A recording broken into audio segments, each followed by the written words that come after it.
Hello, everyone, and welcome to the latest episode of the Iona Athletics Podcast, your source for all the latest news surrounding the Iona Gaels. I'm your host, Mike Phillips. We got a good show for you this week. We're going to be joined in the studio in just a bit by Marissa Gaynor, a member of the Iona Athletics Department, to talk a bit about her time as a student athlete, reflect on her former coach, Brian Kelly, who, in case you missed it last week, broke a school's all-time record for the most wins by a head coach in any sport. So we'll talk to Marissa Gaynor about water polo a little bit in just a bit. We will also look ahead to the upcoming week in Iona Athletics. Another full week of action coming up. But we'll get it all started with our recap of the week that was, starting right now. One news item to report before we get into the actual recap. Kayleen Walter from the softball team was named the MAC Rookie of the Week. Down at the Chanticleer Classic last weekend, she had 417 with a double, 2 homers, 5 RBIs in 4 games. So congrats to Kayleen Walter getting off to a fast start with her Iona career. On to the recap now. On Wednesday, February 26th, it was lacrosse. Routed Central Connecticut State at home, 17-7. Sarah Stewart, Catherine Myers each picked up hat tricks of the game, while Catan Brisbane led the Gaels with 7 points on the day. Elise Darcy starts in net, picks up her second win, recording 8 saves on the afternoon. We'll go to Thursday, February 27th. It was the basketball team taking on Canisius. Women's basketball at home, knocking off the Golden Griffs 78-72. Iona Chameleons is a new career high, 28 points in the victory. Iona knocks down 14 threes in the win, their most in a game since January 2007. A red-hot performance from beyond the arc there. Morgan Raiq and Cheyenne Moy also in double figures. Raiq has 16 points, Moy 11 in the win there. On to the men's team. They went on the road. They topped the Golden Griffs 86-65 up at Canisius. Isaiah Washington was the headliner. He records the third triple-double in Iona history, 14 points, 10 rebounds, 11 assists. Washington joins Scott Machado and Nakia Miller as the only Gaels to ever record a triple-double. This is the first Iona triple-double since Machado had one against Marist in 2012 in New Rochelle. Isaiah Ross led all scorers the season at 24 points, 9-12 shooting. E.J. Crawford adds 22. Tuan Agee chips in 16 on 8-11 shooting from the floor.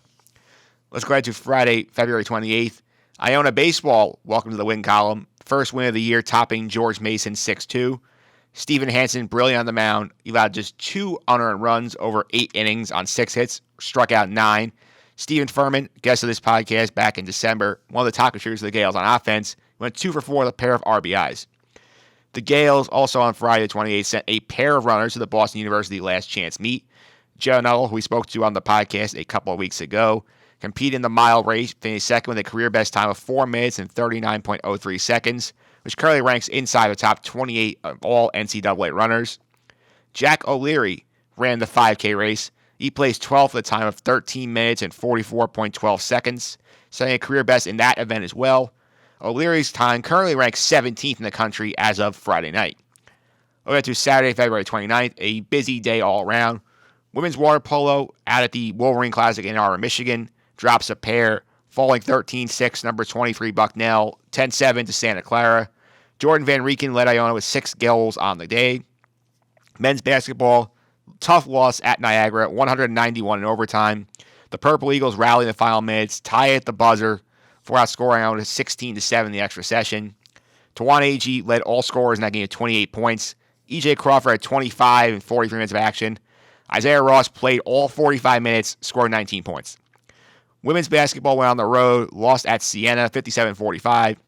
The Gaels rallied late, but they only scored 8 points the first half, and that was just too much to overcome. Morgan Raiq led the Gaels with 14 points. Iona Chameleon, Monica Bearfield each have 10. Lacrosse drops a tight game at home. They lose to Lafayette 7-5. Elise Darcy faces 19 shots in this one. She got a save. She falls to 2-2 on the year. Sarah Stewart led the Gaels with a pair of goals. But we did save the best for last. Baseball picks up his second straight win, topping George Mason again, 8-6, hanging on there. Jake Liberator, Brian Picone, and Jake Field carry the offense. They go a combined 7 for 12, 6 runs scored, 6 RBIs. Mario Ferrioli tosses 6 scoreless innings, pick up his first win of the year. James Sharkey allows an unearned run in the 9th and picks up his first save of the season. Finally, we'll go to Sunday, March 1st, 2020. The water polo program back at the Wolverine Classic. They split a pair at the Wolverine Classic.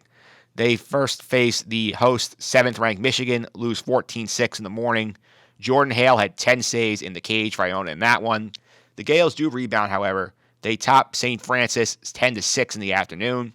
Mia Tovar, the headliner in that one, picked up her first career hat trick. Danielle Hernandez and Maeve Wyden each contributed a pair of goals as well.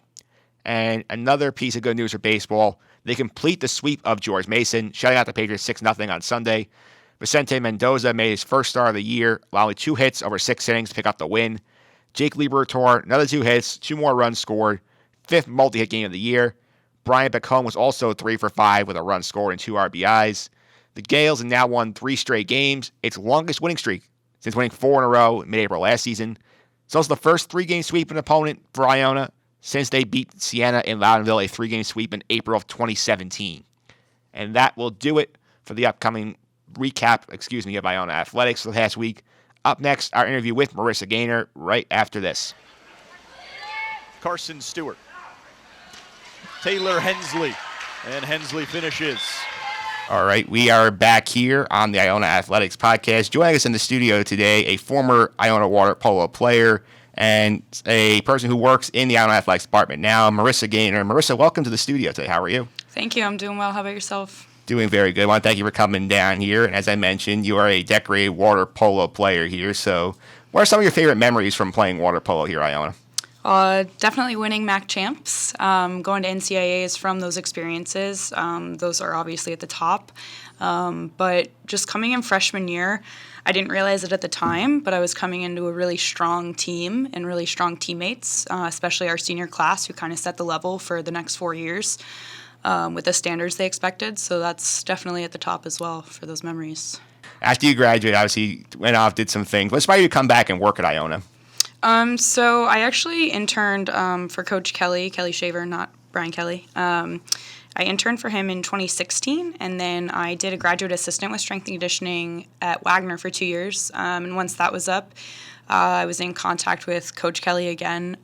He had a position open up, and so that's kind of what brought me back around Iona Athletics. So what do you do with athletics right now? I work as a strength and conditioning coach. So I work with both of our water polo teams, our men's swim team, volleyball. I've worked with soccer, men's basketball, women's basketball, pretty much touched on most of our teams, yeah. Yeah, so it must be a fun experience to be able to like work with all these different athletes. Suppose like before you kind of like narrowed in like I'm in water polo. Now you get to sort of see a little bit of how everybody does things. Definitely been really fun to see the range of athletes and different sports and what they're capable of over different ones. I really enjoy my job, and I'm thankful I get to do what I do every day. Yeah, do you get to do any like little extra with water polo if you feel like because like you have that expertise, like you've done it, if you help Coach Kelly out a little bit with that in front? You could say that. I think it just goes back to the kind of athletes you have, and you have to assess, the team that's coming in versus more so sports specificity at that point. But yeah, I mean, it's water polo, and I help out the girls, so I know them maybe a little better than other athletes, but I wouldn't say it's any different really in the weight room. Yeah, that makes sense. And obviously, talked about Coach Kelly, he made some history last week. So what was it like playing for him? I mean, I don't really have another experience to compare it with. So, I mean, it was what it was, It was tough, but we obviously needed that, and that was the standard we had set for ourselves, was that from my freshman year on, we didn't want to lose after that, and we went on to win 2 more, so 3 MAC championships total, It's not like, playing for him was fun. It was cool. We had a lot of good memories together. We have good experiences under our belt, so, I don't know. I don't really have another, frame of reference experience, to even compare it to, so it was what it was as the experience. Yeah, obviously we're talking to you, I think, the weekend after the Courtney Fisher invite up in Poughkeepsie, where the water polo team won both games, and Coach Kelly became the winningest coach in school history, picked up his 379th career win. How does it feel knowing that, like, of all the great coaches we've had here across all sports, that he's the guy who has the most success here? I think that's a really nice accomplishment for him, but I don't know if it has to, if other... It's nothing against other coaches. Yeah. It's like, it's a very cool accomplishment, and I think that's great for him. But I think, you have to get back to the grind, and, it's a kind of like a check on the board. It's cool, it's fun. Now we got to get back to the grind and we got to keep working. Yeah, based on I talked to Coach Kelly earlier this year for the athletics podcast. I got a sense of for him, it's this is cool, but you know what? We have a game in a couple of weeks. I got to get ready for that. I'm not worried about, I made history. Yeah, I think that's definitely his attitude towards it, is that he's really proud and it's a really great thing for him, but at the same time it's okay, well 400's cool too. Yeah, it's so yeah, he's still climbing up there and climbing that ladder. He's I want to win another MAC championship. Exactly. This is nice, but I can do more. 100% agree with that. Do you have any good stories playing for Coach Kelly? Oh, probably too many for our time right now. How about one? Honestly, putting me on the spot, I graduated 6 years ago, so I'd really have to dig into those archives. But, I mean, just in general, it was fun playing for him. He likes to joke around a lot, and then, there's that flip of the switch, and it's serious, and it's game time. So I think every coach has that, and you kind of find a friend in them in the end. So I think that's really the gist of – I've known him for about 10 years now, so there's a lot of story. Yeah, so obviously now you've worked with a lot of teams. So is it weird having since that deja vu when you get to work with the water polo team, work with him again? It's oh yeah, I played for you. Now I'm working with you alongside you at times. I think it was more weird, or not even weird, but a little. I had to take a step back, closer to once I graduated, because it was still pretty close to home. But now I'm pretty separated from that coach-player mentality.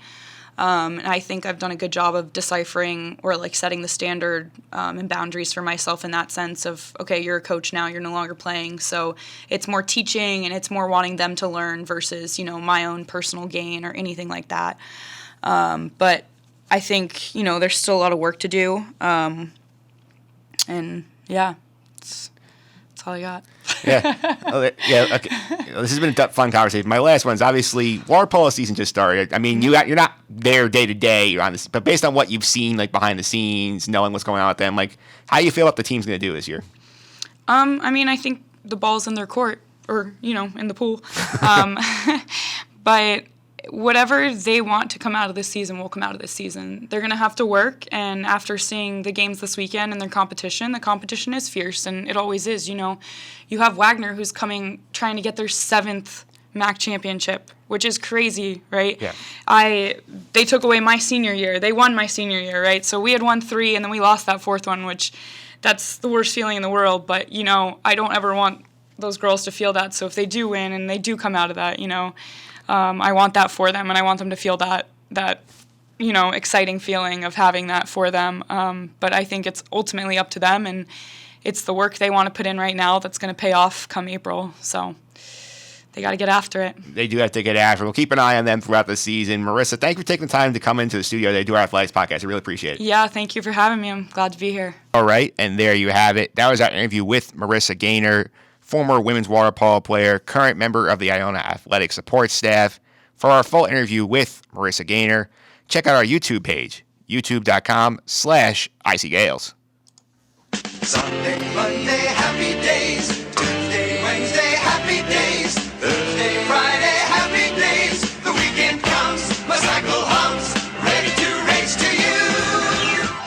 All right, we are back. It is time to look ahead to the upcoming week in Iona Athletics, and we have a very full week ahead. Let's not waste any time. Let's dive right in. We'll go ahead to Monday, March 2nd. Later on today, women's basketball hosts Manhattan at 7 at the Heinz Athletic Center. It is senior night for the Gaels women's basketball team. I'd like to come on out, support them there. They're playing strong, finishing the year on a good note. So Gaels women's basketball hosting Manhattan at 7 at Heinz for senior night. Go ahead to Tuesday, March 3rd. Women's lacrosse home against Sacred Heart at 3 at Mazzella Field. Again, women's lacrosse, home Sacred Heart, 3 Mazzella Field. Go ahead to Wednesday, March 4th. The baseball team hits the road for a matchup against Fairleigh Dickinson. Men's basketball, home for their final game of the home season, hosting Quinnipiac at 7. Senior night for them as well. So men's basketball senior night for some key members of that team. 7 o'clock at the Heinz Athletic Center against Quinnipiac. We'll go ahead to Thursday, March 5th. Women's basketball hits the road for the first of 2 road games this week. They will be taking on the Marist Red Foxes. Go ahead to Friday, March 6th. Softball down at the DeMarini Tiger Clash in Towson, Maryland. They have 2 games. First up against LaSalle, then against Stony Brook. Baseball begins a weekend series at Fordham on Friday as well. Men's basketball wraps up the regular season at St. Peter's. Big game in the conference standings. Should be a huge matchup there for the Gaels. We'll go to Saturday, March 7th. The track and field team, they'll be at the IC 4A Championships in Boston and the ECAC Championships in Boston, day number one of those events.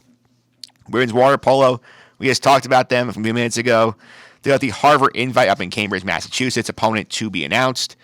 Softball, day two of the DeMarini Tiger Clash down in Towson, Maryland. They're taking on LaSalle first, and then the host team, Towson Tigers. Baseball continues their weekend series at Fordham, game two of that series. Women's lacrosse, the only home team of the weekend. They'll be hosting UMass at 1 at Mazzella Field.